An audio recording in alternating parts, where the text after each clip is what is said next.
Welcome back. Prime Minister Narendra Modi launched a scathing attack on the Congress today after the Bihar government's caste census results were declared. He's accused the Congress of trying to divide Hindus for electoral gains. Remember, the Nitish Kumar-led government in Bihar on Monday released the findings of its caste census months ahead of the next general elections. Congress leader Rahul Gandhi hailed this move and has asked the centre to also give rights based on the population of each community. Soon after that, other parties of the India Alliance have also joined the chorus. They have been demanding and they've upped the demand for a caste-based census nationwide. Now, Prime Minister Narendra Modi posed several questions to the Congress and other opposition parties backing this line, the representation depending on population. For example, he said, and I quote, that there are poor people who are the biggest abadi of this nation. This is in response to Rahul Gandhi's Jitni Abadi Utna Haq statement, and that poor have the first right over India's resources. He reminded the Congress party that if we go by their logic, Hindus are the biggest in number, religion-wise as well. So, will they remove minorities if this diktat was to be followed? He also targeted the Congress party and said that the Congress aims to run India by dividing Hindus. Now, interestingly, there was opposition to Rahul Gandhi's call for Jitni Abadi Utna Haq, even from senior Congress MP and advocate Abhishek Manu Singhvi, who questioned this rationale, but his tweet was later deleted after Jairam Ramesh of the Congress party said that this was his personal opinion. But what had Abhishek Manu Singhvi tweeted? He tweeted that equality of opportunity is not the same to equality of outcomes. So it's important to give everybody equal opportunity. That doesn't mean that they'll all be as successful. People endorsing this should understand consequences, that this will eventually culminate into majoritarianism, because those who are higher in number will have a greater voice than those who are lower in number. And certainly, you cannot argue against him. So the big debate that's coming up on Plain Speak is this. When you push for a caste census, is this really for social justice, or could this actually end up bringing in majoritarianism?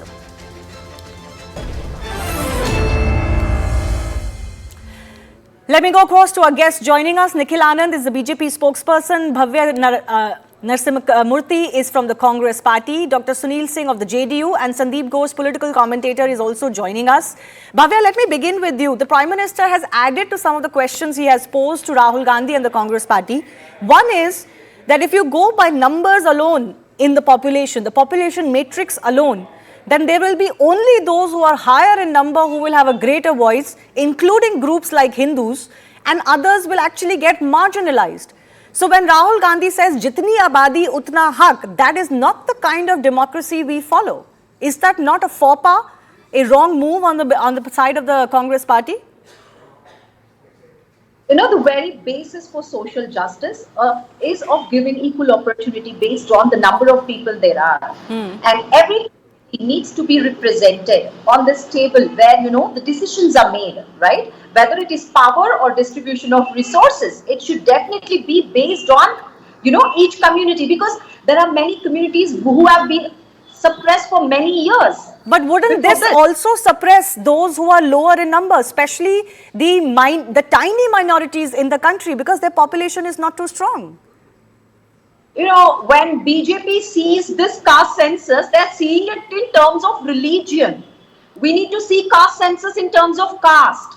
Why would you see a religion, Hindu and Muslims, and then, you know, draw such conclusions? I'll tell you why. You're right. The caste census is going to be about Bhavya, the caste census is going to be about caste. You're absolutely right about that. Yeah. But it's about extending that logic. If everything in society is proportional to population, then one could argue, then it should also be based on religion. It could also be based on other factors. It will not remain limited to caste. Yes? Well, it's about numbers, right? It's always about numbers. Whether you take reservation for that matter, whether it is, you know, that's an affirmative action. We have given reservation based on numbers. We have to take these, you know, various policies, anything for that matter. It has to happen after a proper research, after a proper census, after a proper, you know, understanding. There should be logic. Without proper census, how can you form policies? No, you're not answering my question. If maybe they are affirmative action, one second, number. Bhavya, affirmative action or reservation in India, as they are generally done as, are limited. They are not based on the population number, Yes. right? They are also capped. That is how Of they course, work. of course. Now, That's your different. argument, one second, please listen to my question. The Congress's Of course, argument is that everything should become equitable to what your population is. That becomes majoritarianism. Because then the larger populated groups will say we should have the larger share of what you're dividing. You know, when it comes to caste, how Mr. Gandhi has portrayed it is totally different from how you're interpreting. Let me tell this. A community might be higher in number, say for example SC or STs or OBCs, but they are the communities who have been suppressed for a very long time, and they deserve a table, they deserve a chair at the table, and deserve equal opportunity, or whether it is a proper share of resources. When it comes to social justice, we need the numbers to make sure we take the right decision. But to take this statement in this sense and saying this becomes a majoritarianism would be very wrong. It This could is become, that's the fear that some are raising. If you go down this path, that you only get your share dependent on your population's number in the population, it could go down the path of majoritarianism. And when you say they should get equal share, what exactly are you talking about? What are those spheres of social life where the Congress believes that the population should decide how much you get? Is it in terms of jobs? Is it in terms of education? Is it in terms of representation in parliament? You need to specify that. So now that whether it is power, whether it is jobs, whether it is any opportunity for that matter, for the growth of a society, of a community, everywhere the people should be represented. And that's so that's not equal opportunity. That's not equal opportunity, because equal opportunity is that anyone can fight. Equal outcomes is what you are deciding, and those outcomes also you are saying should be based on the number of population. So then there will be a certain number. No, by that logic, you're exactly defining majoritarianism. If those in power and their background is going to be associated with which group they come from, that's majoritarianism. No, that's not. See, if you are seeing in terms of religion and you want to talk about majority and minority, that's not the whole discussion here. No, majoritarianism doesn't refer to religion alone. But why can't I extend this argument? Why can't I extend this argument to religion too? But let me open this up. Let Anand Kumar come in. Anand Kumar, how do you see this demand that is now raising in the country that not just Bihar, other states should also come out with their caste census, should divide their resources accordingly, and there should be a nationwide census as well. Now, this is particularly seen to be an issue that all India Alliance members have joined hands on, and they're seemingly mounting a lot of pressure on the BJP on this. Yeah, are you asking me? Yes, Nikhilji, go ahead. First of all, I want to mention that what happened to 2011 caste census. It was the Congress party which sabotaged the whole caste census process of 2011 after wasting 5,500 crore rupees. And Congress has never been pro to social justice. Fortunately or unfortunately, caste is the rugged reality of Indian society. But there are two perspectives of looking at caste differences. One is the casteist perspective, and second is the community development perspective. Yes. BJP views it as a samajik samrasta, show equality among all. And that is why, through different schemes, Prime Minister has tried to do. You see that Vishwakarma, PM Vishwakarma Yojana, it is going to cater the interest of more than 50% of the population of OBC community, which Bihar has counted at 63%. And I want to say that this caste census has also reflected that Hindus' population has decreased by 1.5%, but Muslims' population has increased by 1.5% ratio. Another thing is that you see there are many castes and communities which has not been represented adequately. Recently, BJP sent one Dhanuk community member, Sambhu Charan Patel, to Rajya Sabha. He belonged to Dhanuk community. That was never represented in Okay. Rajya Sabha. But fundamentally That speaking, I- Nikhil Anand, fundamentally speaking, is the BJP in Yeah. favor of a caste census, at least a census, and those numbers to be made public or not? You see, this Bihar's caste census process, it was initiated by the NDA party. Twice the resolution was passed in Bihar Assembly. We were the part of the government. The delegation which went to meet the Prime Minister and all party meeting was held. We were the part of it. My point is that we are apprehensive about the proper conduction of caste census at nationwide because there are many castes which consist in OBCs, EBCs in Bihar. The same caste is in ST in Bihar. There are many sub-castes within that particular caste. You see Brahmin. Brahmin is an upper caste. But Bhat and other Giri Goswami, they comes under OBC community. In the same manner, you see the sub-caste of Kurmis considered in North India, Hanuk is in EBC, and we see, and most important example I want to quote that Valmiki, they are in ST, but in Telangana and Andhra Pradesh they are in OBC. Okay. So So you're my saying point is there that are... till the time we don't find any modalities to conduct a comprehensive and extensive Okay. caste census at a nationwide, we will not go just because Congress has already failed the caste census process in 2011, wasting the 5,500 crore rupees. Okay, let me go I across want to the JDU's Sunil Singh as well. Sunil Singh, the Prime Minister of the BJP, also says that this is nothing but an attempt by the opposition parties, including yourself, to divide the Hindu spectrum of votes that the BJP under Narendra Modi had started getting. And he was obviously getting a lot of OBC, SC, ST votes as well. This is nothing but an election gimmick purely for election gains. It is not really for social justice. Sunil Singh. If this is the way he sees it, that is all he can perceive through it, and that is his political philosophy. JDU's political philosophy and Nitish government philosophy is development with justice, or you may call it inclusive development. That means ray of development to reach to the marginalized people.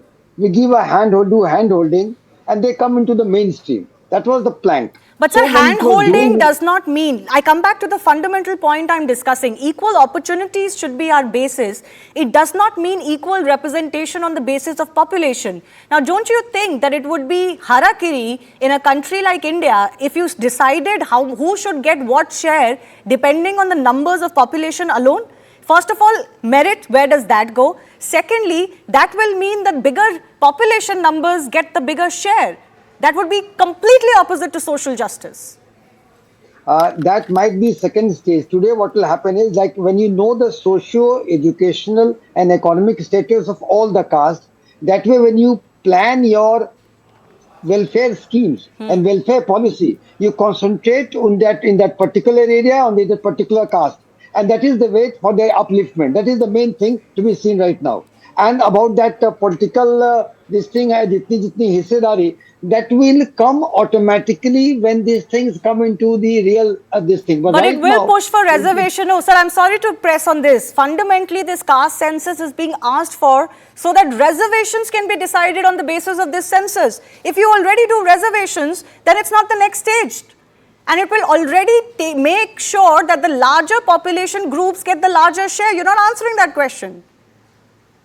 Look, being pro-poor doesn't mean that we want to eliminate politics and everything. This is a matter purely Nitish Kumar did it after the due consideration with all the political parties. Okay. So that it's a matter of development of state and the nation. And when it comes to development, it should be inclusive development that includes the opposition leaders also. There was an all-party delegation who met Prime Minister to insist on the caste-based survey. And there was everything because all the... No, I'm not focusing on how many people support this. I'm actually fundamentally focusing on this is the right path for India. Sandeep Ghosh, what do you think? I mean, obviously social justice has to be the key of any government and its programs for any country for that matter. But could you start dividing resources just on the basis of the population matrix? Would that lead to majoritarianism as some are suggesting? Shivani, thanks for having me on your show after a long time. Thank you. First of all, I think what the caste census reveals is not a, state secret. If people had an approximate idea, you may not know the last decimal point, people had an approximate idea about what is the composition of caste in various states of society. I would like to ask Mr. Singh that for how long has Bihar had an OBC and backward class chief minister? Did you require statistics to come out today to say, according to that, I'm going to formulate my policy as how to look after people of the backward caste? For as long as my memory goes, we have been having chief minister.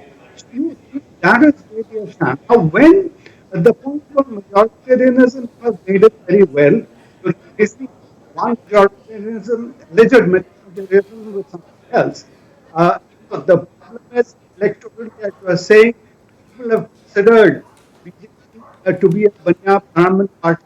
So they think that they have been able to take these other people to their fold through social engineering, and by doing so, you'll be able to dissect it. Bigger question, Shivani, is whenever you are having any statistics for that matter, which is needed, your question is what do you do? There is a purpose, you get some numbers. You don't get numbers just for the heck of it. Now, what I'm hearing people say is that they are going to distribute the existing cake in different slices. But that's not the solution. You have to increase the size of the cake, and so that people get a larger share. And how do you do that? When you talk of affirmative action, it is not just providing jobs, providing quotas in the parliament. Affirmative action is if you know this section of society is backward, how do you uplift them? Whether it's through education, whether it's through healthcare, you focus that. And that's where the whole issue about Sabke Saath, Sabke Vikas, I'm not quoting a BJP or Narendra Modi slogan, but that is what should be talking about. Shameful that the whichever party you want to talk, they talk for ages, and today, as if they didn't know what is the caste, they suddenly need the caste census to be able to decide on policy. So That's ridiculous. yeah, so one, you're saying that anyways you know the composition even if it's not on paper, and secondly, what are you going to do with those numbers is the interesting question. Are you going to start putting a quota in parliament? That's not affirmative action. As Abhishek Manu Singhvi said in his tweet, which is now deleted, equal opportunity is not the same as equal outcomes, and this is the most fundamental debate all over the world when it comes to social justice and affirmative action. India needs to be very wise in what road it chooses, and also if you keep harping on caste, you're not actually erasing caste differences, you're actually pronouncing them even more. Is that the path we need to take is a question. I've run out of time. I do thank our guests for joining us, but this is going to be a very interesting issue to watch out for.